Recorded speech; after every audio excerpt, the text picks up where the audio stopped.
Thanks for coming. We've got a really exciting jam-packed hour planned for you today, so we're going to dive right in.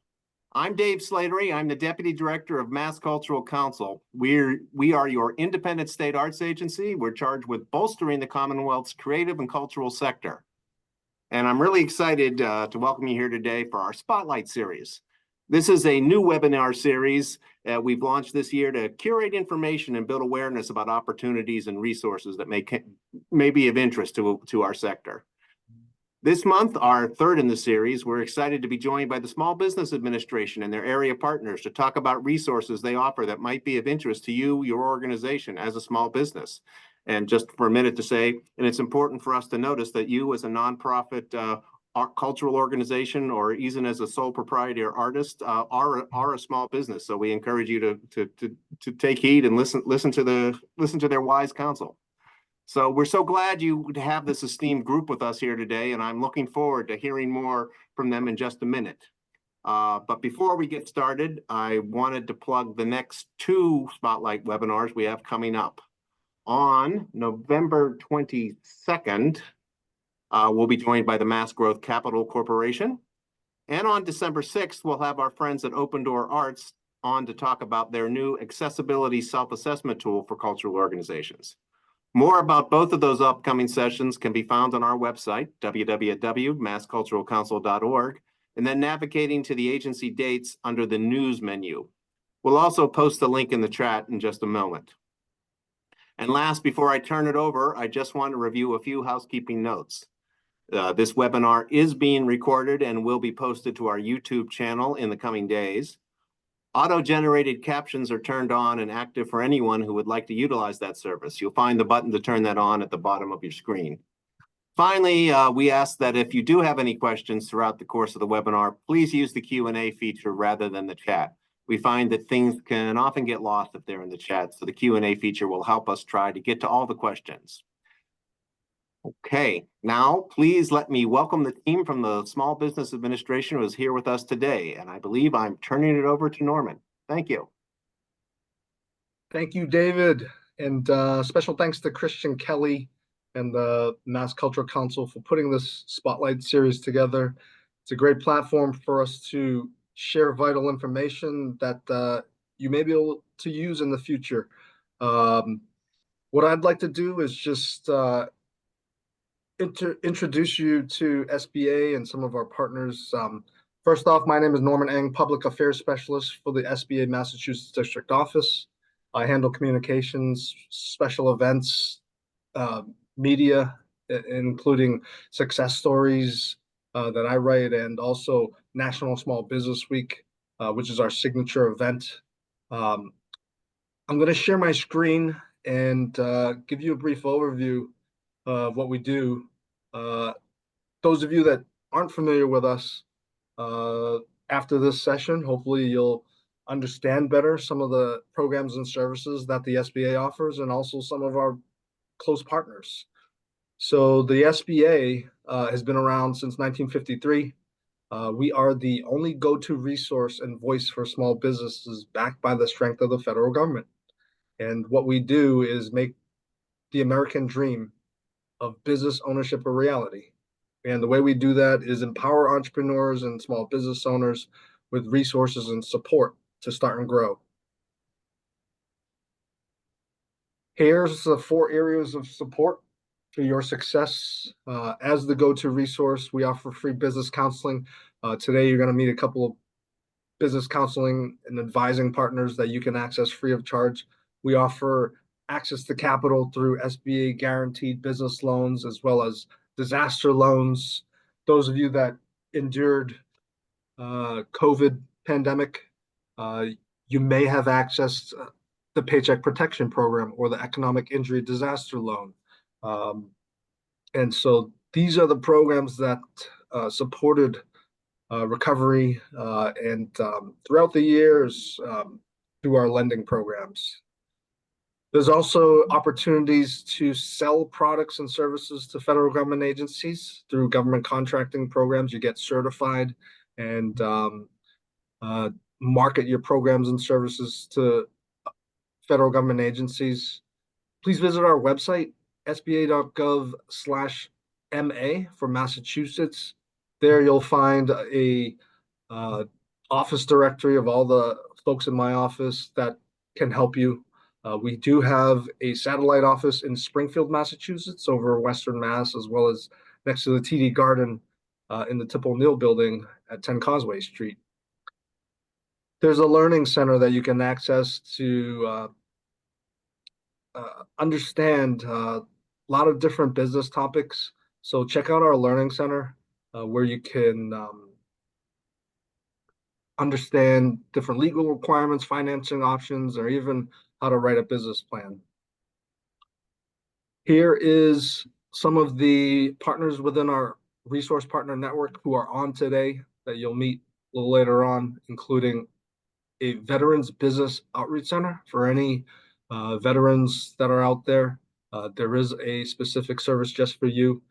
A Export Center, which is a quasi-state agency, also helping to facilitate international business, international trade, and also Procurement Technical Assistance Center, which is now named Apex Accelerator Program. And they will help you with government contracting and advising you on how to access contracts with the federal government. So what exactly is it that SBA does for access to capital? Well, there's in this graph here 3 buckets. We have a 7A loan program, which is pretty much the flagship program for lending at the SBA. There's over 100 different Massachusetts certified lenders that can do 7A loans, and you could use the 7A loan for anything from repairing machinery or paying your employees or paying the rent. There's something called a revolving line of credit for working capital. Okay, that's the 7A program. There's also a microloan program, which allows you to borrow up to $50,000 if all you need is a small loan to buy something that will help grow your business or something like that. You could use a microloan.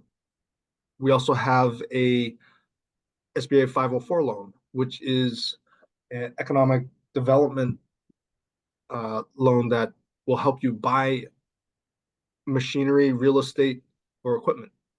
Okay, it's one of the hidden gems of small business lending. You put down 10% to purchase commercial real estate. So these are the 3 main buckets of SBA lending that you might explore. There's a couple tools that will help you get matched with a lender. Number 1 is an online matching tool called Lender Match. You will go on to sba.gov and find this tool and answer a couple questions, and within a couple days, if your questions match a certain lender, they'll reach out to you. Okay, we try and simplify it with technology to get you matched with a lender. Also, we do have a report of lender activities on our website where you can see which banks are liquid currently and lending in this space. So depending on who you're currently doing business with, we always recommend you reach out to the bank that you have your business with now. But if you want to try and shop around and look into a different lender, you can check out our lender report and find out which banks are actively doing SBA loans.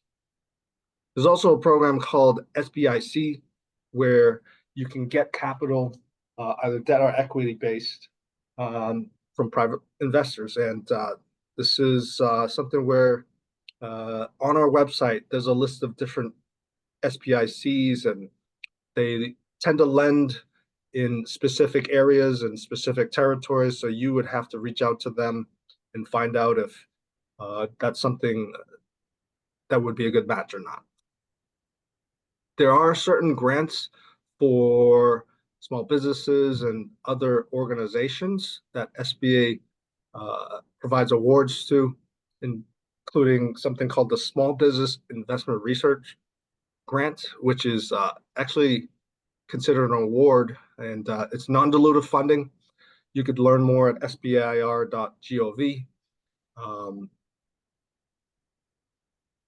Government contracting is another big bucket of programs and services that we provide. So with regards to SBA contracting programs, every year the federal government is charged with making sure that certain small businesses get a piece of the pie of federal spending. And it's broken down in this graph.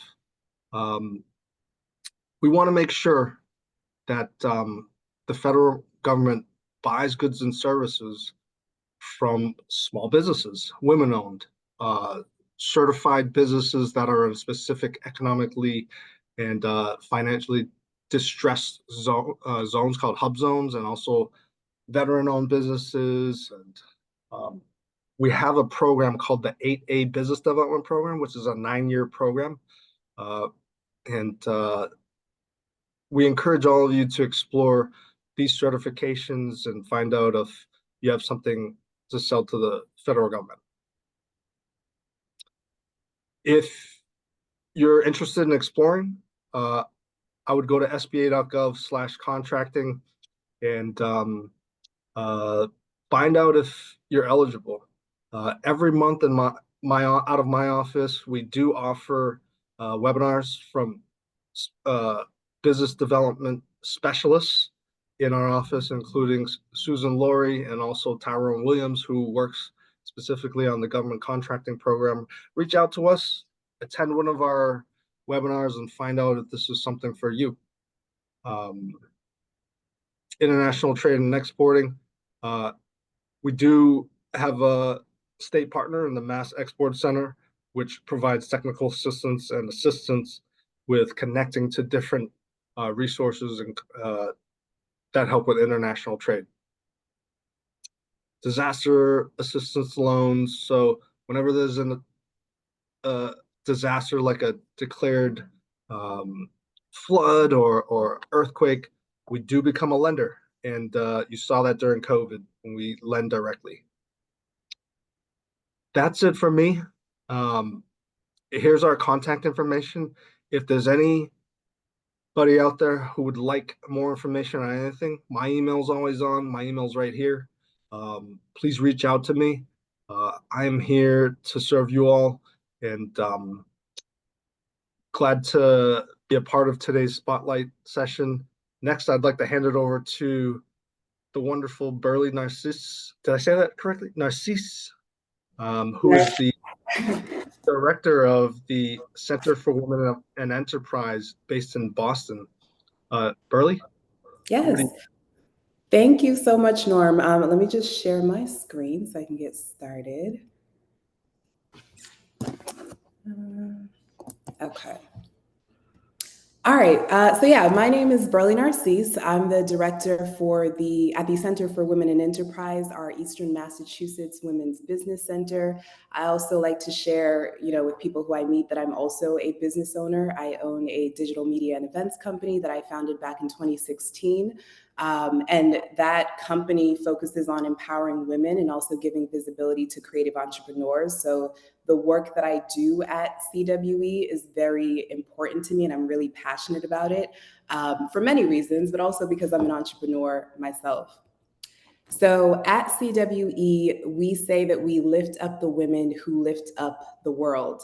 Empowering women economically, in my opinion, leads to broader social benefits.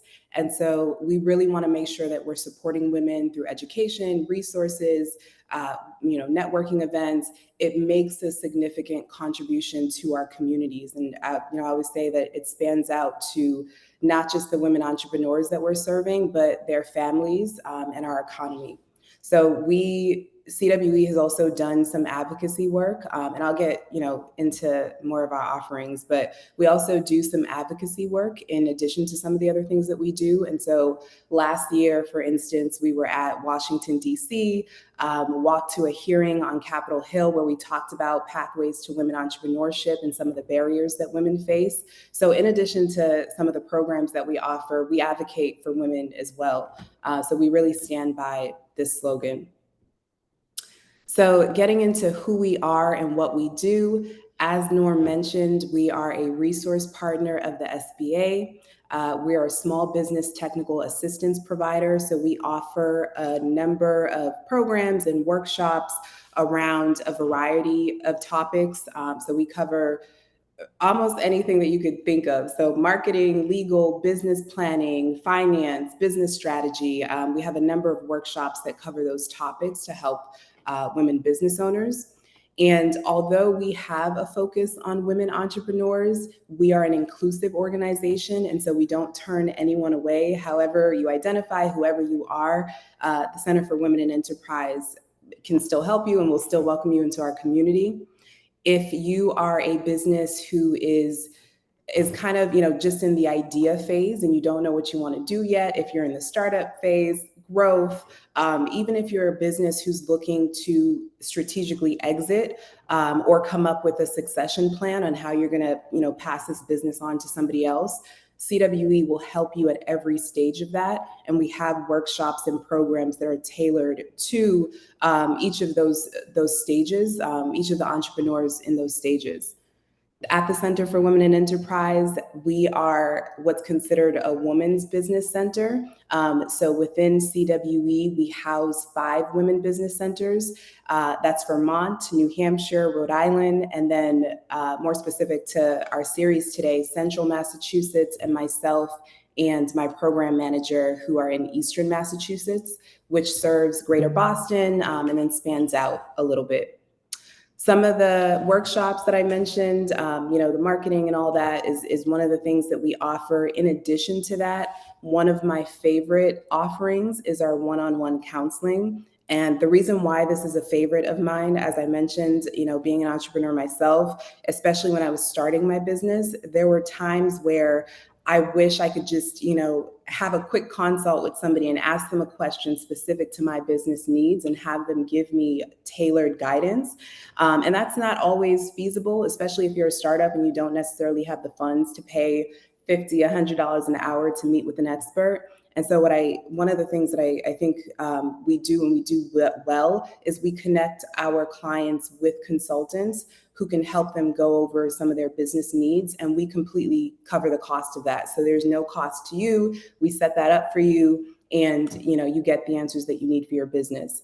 In addition to that, we don't offer certification, but we offer a lot of education around certification. We also have a really great relationship with WeBank, which is the Women's Economic Business National Council, who is, they're recognized nationwide. And so we really encourage our clients when they're ready, when it makes sense for them to also consider certification. And we offer a lot of education around that as well.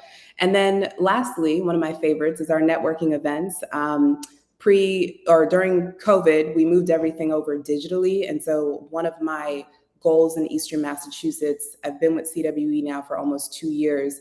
One of my goals is to really get us more involved in the community, get us back out in person. And so we've held a number of in-person events. One of our events is Practice Your Pitch program that we have, which is actually a 4-week series. And then we graduate the cohort at our exhibition and pitch day, where they get a chance to practice pitching in front of a live audience.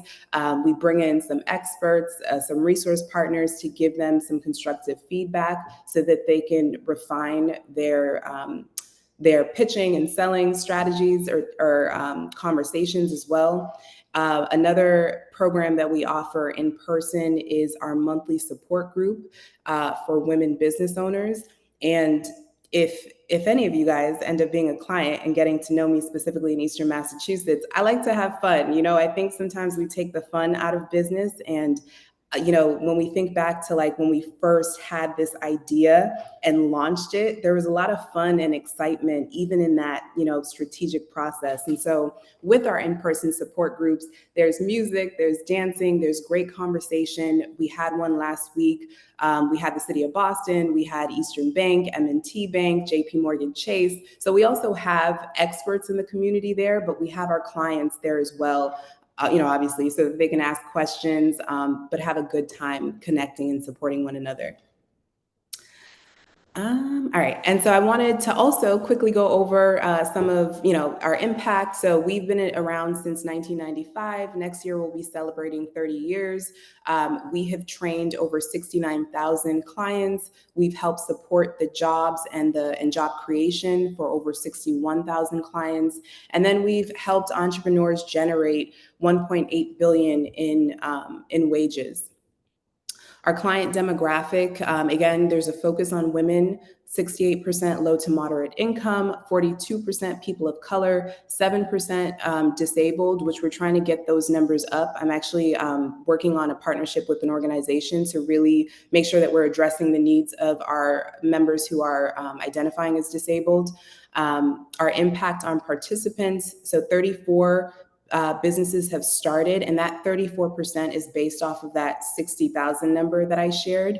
31% have increased the revenue of their existing business, and then 32% have improved their financial situation. And of course, we anticipate, making sure those numbers rise each year. In Eastern Massachusetts specifically, between myself and my program manager, we happily serve over 8,000 clients and growing. So we have a really large community, and I think that is something that really helps our organization stand out. There's a huge emphasis on community and really growing with us. And I wanted to share some pictures just so you can get a visual of some of our clients. So this was last week at our support group where we had some of our resource partners, and then our Practice Your Pitch event that we mentioned, where we had our graduates and they had a great time practicing their pitch and we got certificates. I also want to mention, when we talk about the economic empowerment of women, one of the things that I'm really intentional about is making sure that we are also intentional about investing in our clients. So at each one of our events, which I'm proud to say, they're all catered by a client. So even at this event, our support group, we had our clients cater, and so we get to eat good food as well.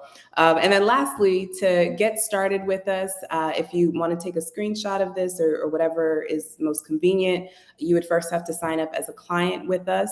And that's completely free. There's no cost to be a client. I also recommend joining our newsletter to keep up to date with some of the programs and events that we have coming up. You could follow us on social media, a lot more pictures, a lot more information there as well. And then any questions, any way, I can help, my program manager, Peyton Renfro, can help, feel free to email us. So that is all from me, and I'm going to kick it over to Steve. Great. Thank you very much, Burley. Welcome, everybody. My name is Steve Sodek. I am a co-chairperson of the Boston chapter of SCORE.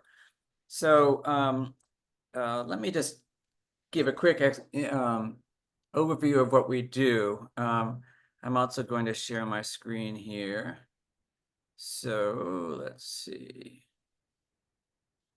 There we go. SCORE Boston, or SCORE, is a national organization. We are a partner of the SBA, as Norm said, but we provide free services to clients, and those services are kind of twofold. One is mentoring, individual mentoring, one-on-one, usually one-on-one, with clients, and the other is so free mentoring, and the other one is providing webinars and courses on demand. And then the third one is we have a library of online resources. So let me just take a second to explain a little bit more about that.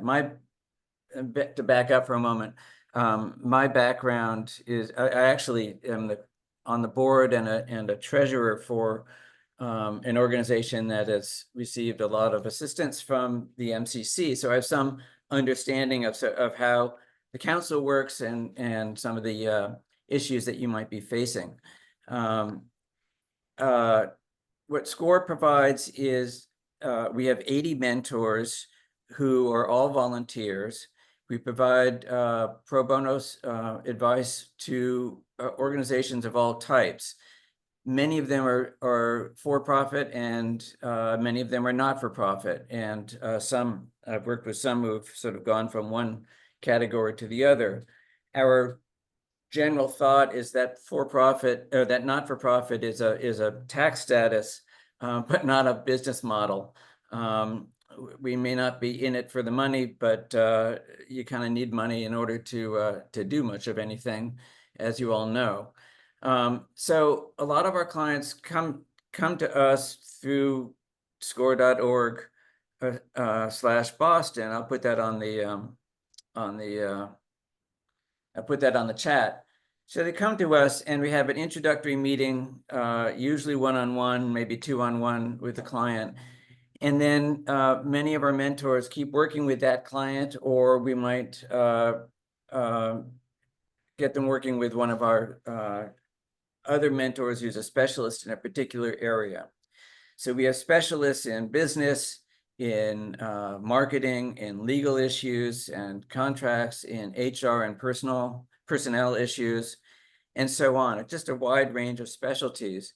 I do a lot of mentoring myself, and see myself as in some cases as a kind of a primary care physician, where I'll work kind of with a client over a long period of time. I have some that I've worked with for several years, but when they need specialized assistance, I'll then set them up with our attorney, one of our attorneys, or one of our marketing experts, and so on. So but I'll usually work with them just for continuity's sake all the way, as long as they want to work with us. Just in terms of our impact in Boston, last year we worked with 2,000 individual clients, provided over 5,000 mentoring sessions in total for those clients. And for the workshops, they were viewed by we had about 10,000 attendees over the course of the workshops. So I guess we work closely with, we have a lot of clients who have nothing but great things to say about CWE, for instance. What we offer is the ongoing mentoring, I think, that kind of complements programs that SBA does, and certainly CWE does.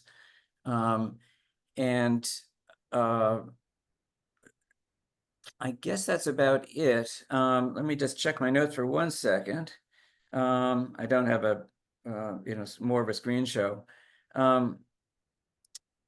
Yeah, I guess that's about it. We can talk about more as questions come up. My background in particular is more on the financial planning and business side, and much of my work is with nonprofits. My professional career was working with nonprofit organizations through a consulting and a software perspective. All right, so let me now pass it off to Manasa Bradley of the Small Business Development Center. Manasa? Hello, everyone. Thank you. My name is Manasa Bradley. I am a senior business advisor with the Massachusetts Small Business Development Center, or the MSBDC. I work out of the greater Boston area, but we do have offices on the North Shore. We have some on the Cape, out in Worcester, Berkshires, Western Mass.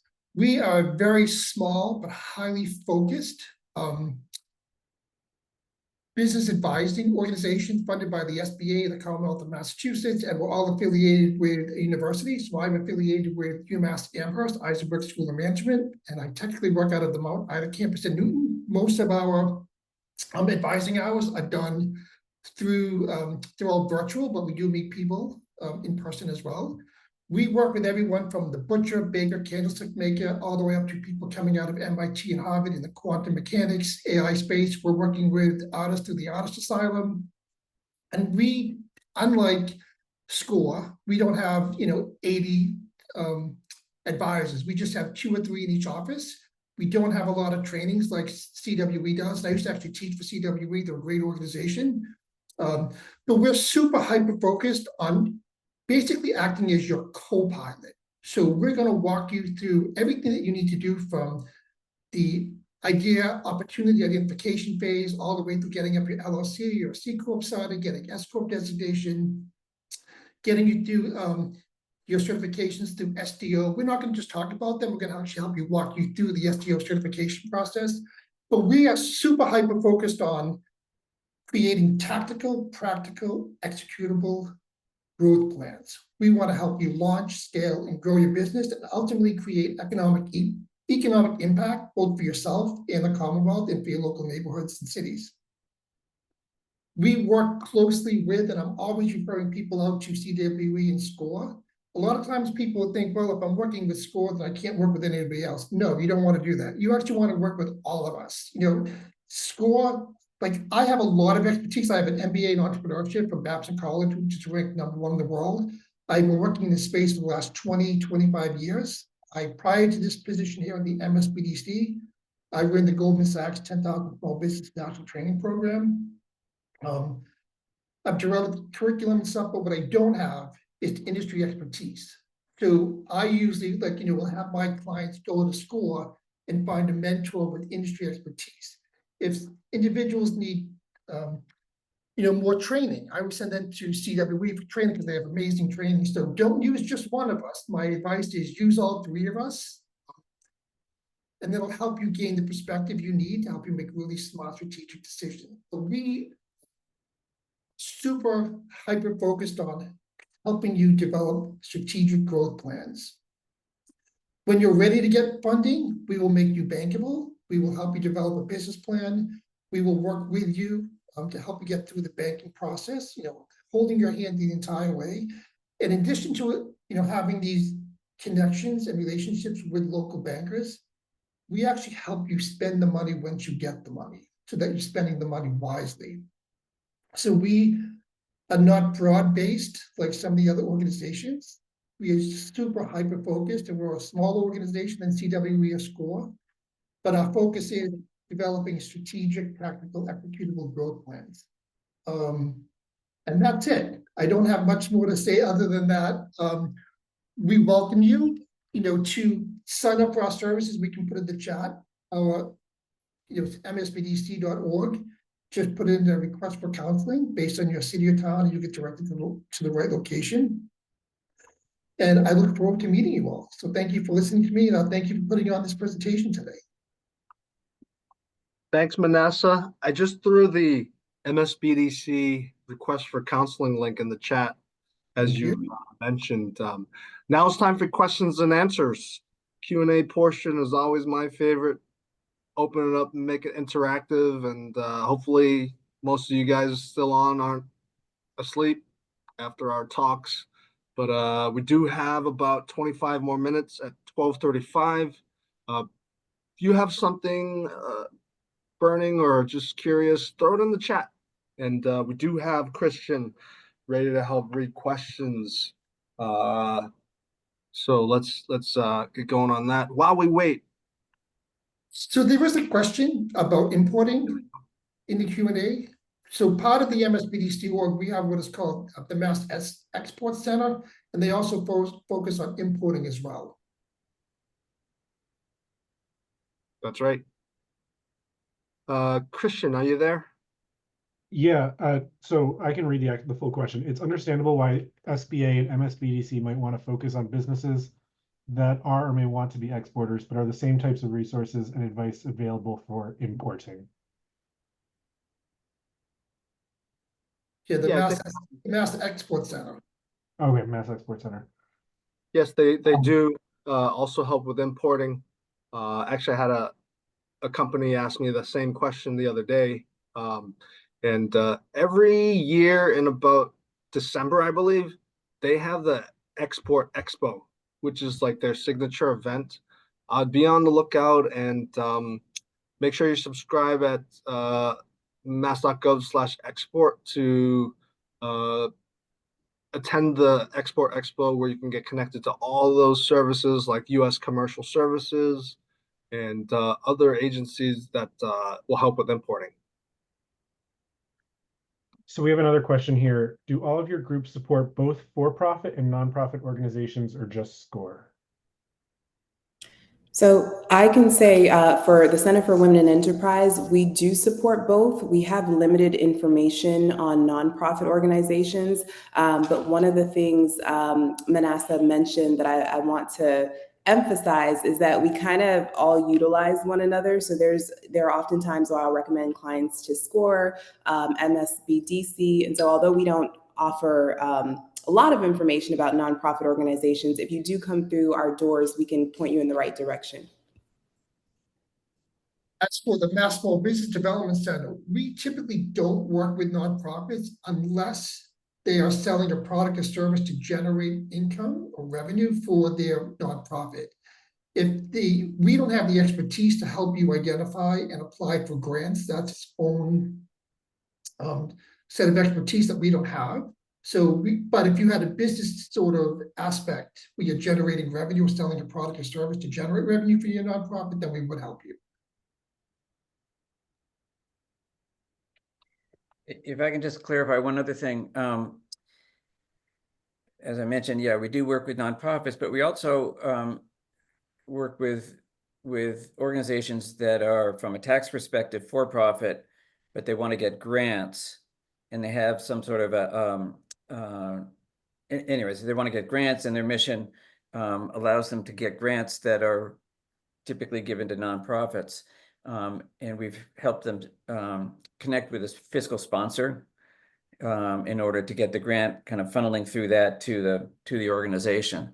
And that's usually a kind of a relatively short-term arrangement, a year or so, something like that.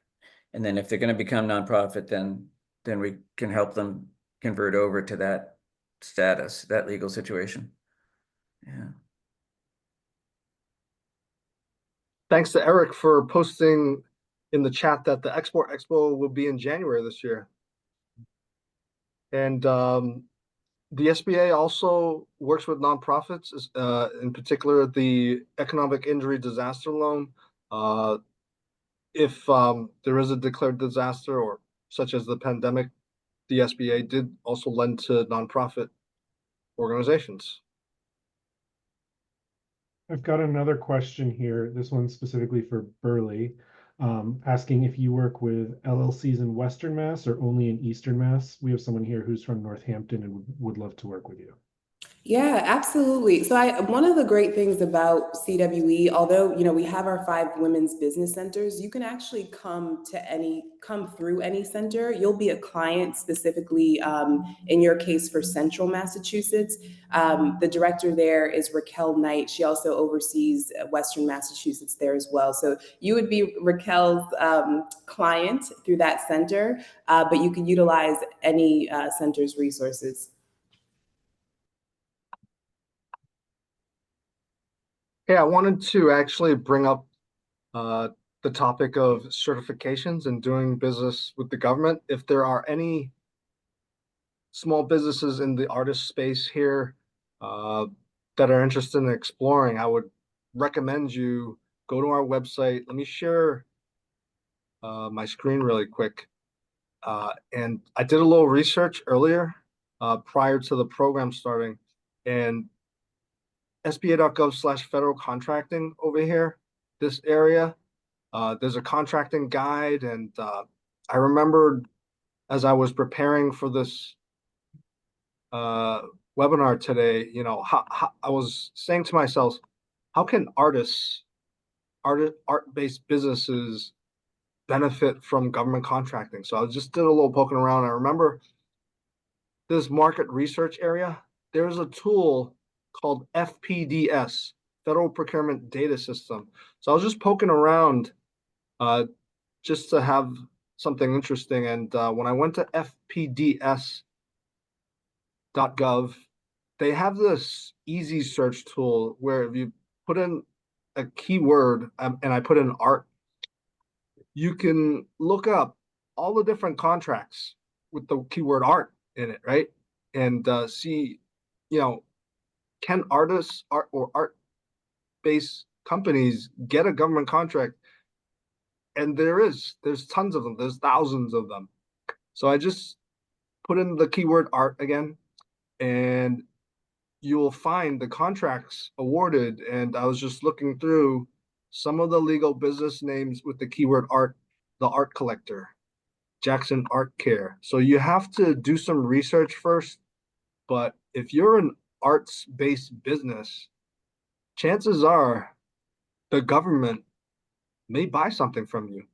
And I drilled down and saw that there was a legal business name called U.S. Art Company based in Randolph, Massachusetts. Okay. And looked at some of the numbers over here. Everything's public. So this tool is awesome, right? September 8th, 2023, a purchase of $15,000 was purchased by the National Park Service, this agency, federal government agency, and went to Google usart.com, which is that company, and it's a fine art handling business based in Randolph. And so I just thought it was interesting to highlight that. And you may not believe that you have something to sell to the government, but explore this area of business development to grow your business and use this search tool to see if there's something else that you do, such as art handling, right? Who would have thought? Or art storage, right? Based right here in Randolph, okay? That you may qualify for a government contract. And so I just wanted to point that out and share and encourage you to explore certifications, which we're actively looking to certify small businesses in our portfolio. We have certifications called HubZone, also 8A business development, women-owned business development, disabled veteran. If you're a veteran, and disabled, there is more benefit to you to apply. There's a website called certify.sba.gov that I'm just sort of pulling up. You can assess your eligibility here and find out how to apply. Gives you information on everything on trying to certify. Okay. Also, if you're interested, as I mentioned earlier, part of my job is to write success stories, and we've highlighted a few businesses and some of the success stories that I've written about, including a Native American-owned business called Smoke Signals. You can find out how they utilize the 8A certification to expand their services into federal government contracting. Amazing company based in Mashpee, right, where the Wampanoag tribe are located, and now they're selling their services to the Smithsonian. Okay, and really grown their business. They were named the SCORE Cape Cod Islands Small Business of the Year last year, 2023. I encourage you to read these stories to learn more about how they utilized it. We also have a veteran-owned, women-owned, Latina-owned small business called LJV Development. Okay, and you could find out how they grew to now be number 115 on the Inc. 5,000 list, fastest growing companies in America. So we're really proud to highlight small business owners such as Lizeth Velez. Okay. Another story I'm proud to write about is Chan Park. Chan Park's a veteran who served in the Marines. He started out as a vendor, a concessions airport vendor at the Boston Logan Airport, right? And he had a Mexican fast food restaurant called Logan Corrido. And then he joined our program for small business owners called SBA Thrive Emerging Leaders. And now he's certified in 8A, veteran-owned certified, and he pivoted his business to also do construction, general contracting. So now he's growing in the 8A business development program. And lots of great stories here that help explain how to utilize the certifications, how to grow your business. Just wanted to add that. I've got another question here. I think maybe everyone could take a pass at this. For a rather newly formed single member LLC or sole proprietor LLC, what do you suggest as the next steps that I should take with the resources that you all have shared and have available?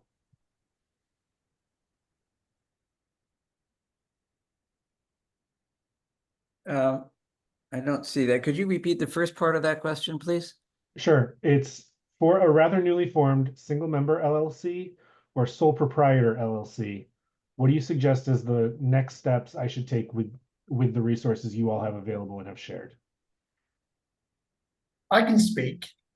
I'll say I don't understand the terminology of a sole proprietor LLC. Either you're a single member LLC or you're a sole proprietor.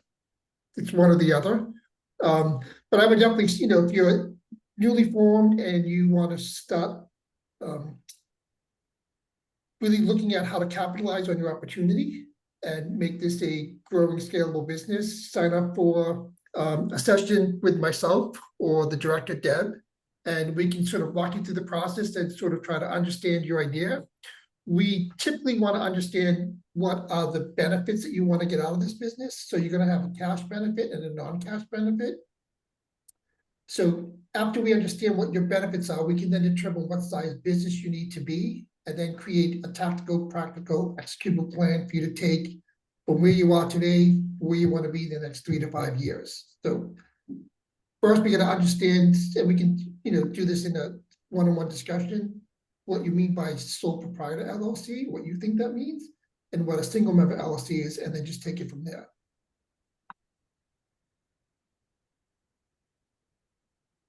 I would say for CWE, so we do something similar. So normally, especially if we have a new client coming in, we'll go through a one-on-one consultation process with either myself or our program manager, Peyton, just to get, to Manas's point, a better idea of what it is your needs are.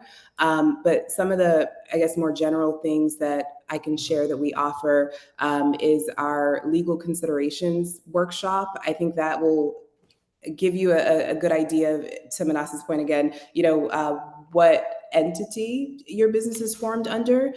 We also talk about like the basics of contracts in that program, IP considerations, licenses, and regulations.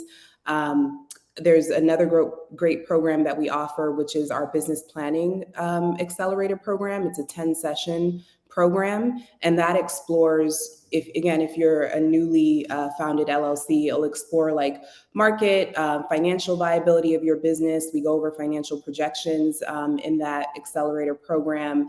We also talk about how to market yourself and your business, what it looks like to fund your business and what operational costs might look like. And so it really takes you through everything that is required to put a business plan together to really get you started. So I think that would be a good first start if you were to come through us. And then we could also look at business strategy following that as well. I'll comment for SCORE. We would also typically recommend, let me start from the beginning. If you want to get in touch with SCORE, go to score.org, find a mentor. And there's a questionnaire saying, what type of assistance do you want? What's your industry? What's your purpose? That sort of thing. And then you get assigned to a mentor. And usually the way we start is to obviously get a sense of where you want to go. What's your timing? What are your priorities? Are you looking, what's your expectations in terms of income and that sort of thing? And then we would get on to usually introduce a business plan and work with you on doing a business plan. We have a number of different templates. Some are more detailed than others. And so we try to kind of tailor the business plan template to what's appropriate for you. And then we would work with you on that and kind of go from there to saying, okay, let's work on a kind of a time schedule to sequence this out to get from where you are now to where you want to be. And then the various tasks sort of fall out from that. What's the financial requirements? What's the marketing requirements? What are the legal requirements? And kind of go get you in touch with the right person for some assistance or just workshops. What we don't do that CWE does is we don't do kind of long continuous courses. You know, we don't do a 10-week course. And if that's appropriate, then I would suggest obviously working with CWA or another organization that does that. What we do is more kind of the one-on-one over a time period. And we also have a lot of webinars. So if you want kind of one webinar on legal issues, one on, you know, social media, that sort of thing, you just go onto our website, score.org/Boston, and look at webinars. We do like 2 a week, so it's a lot of them. And so anyway, so that's the short answer. Another question here, for loans, and I assume this might be for Norman, what you were talking about a minute ago. Sure. Are certain profits or qualifications required to secure a loan, such as microloans under 50,000? Yeah, so typically, you'll be required to have some sort of collateral. So it could be like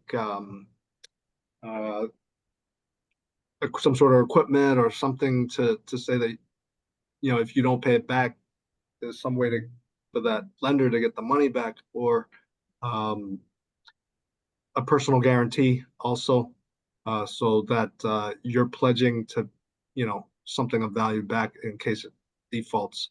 But yes, typical loan for a microloan is about 13K, and there's a number of micro lending intermediaries that do that. I think the next session is with Mass Growth Capital. They are an SBA micro lender. But yeah, if anybody else has anything to add on that point, it's typically easier to get than a traditional bank loan or a SBA 7A loan, right? However, you know, it'll take longer, you know, but you do want to try and get into, you know, a 7A loan. You know, terms are a little better than a micro loan, I believe. So, Steve. Yeah, just one comment on that.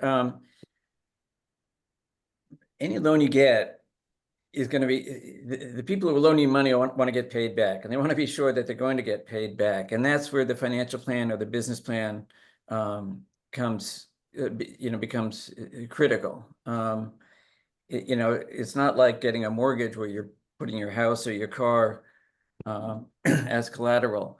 So we have a lot of arrangements actually with local banks, where the banks will say, you know, if we need a business plan to make sure we're going to get, you know, the loan's going to get paid off. And so here are a couple of resources you might want to check out to develop that business plan. But either a comprehensive business plan or at least a credible financial plan is going to be, that's always going to be the first question that they'll ask if you ask for a loan. Great point.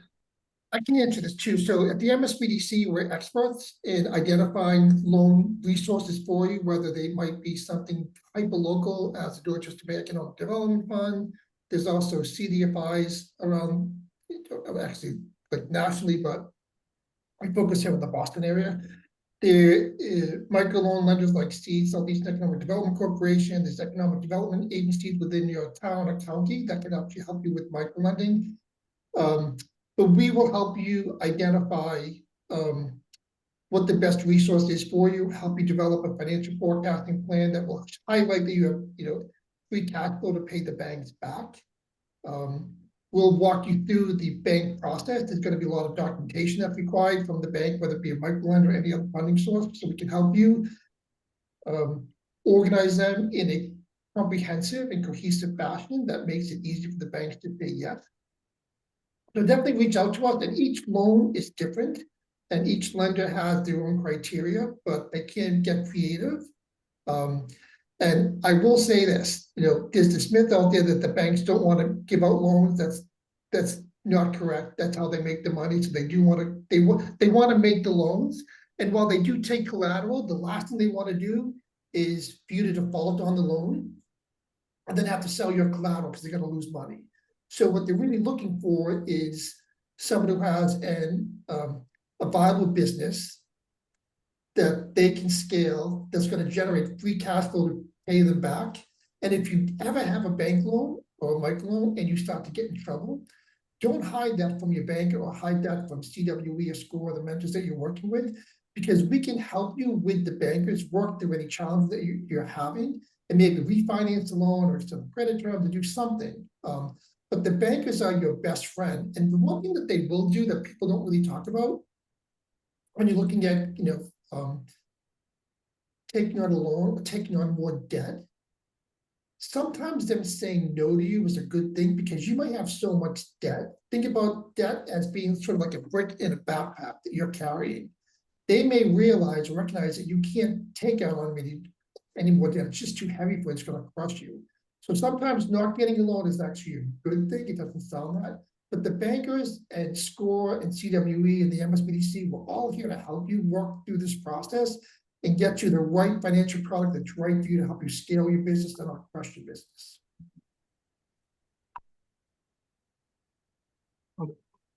Okay, well, I hate to jump in and cut things off here, but we're at time, but it's been a great conversation. So we've come to the end of the hour we have together. I want to thank all of our partners at the Small Business Administration for being here today and presenting us with all this information. It's been an excellent conversation, and I learned a lot, and I certainly have a lot more questions as kind of the state agency that's working with the cultural sector. I hope it's been a use for all of you that's been able to join us as well. As a reminder, just so you know, this session was recorded and will be posted to Mass Cultural Council's YouTube channel in the coming days. We have more in the Spotlight series coming up in November and December, and hope you can join us. So thank you all for coming, and we hope to see you again next time. Thank you, everyone. Thank you. Thank you.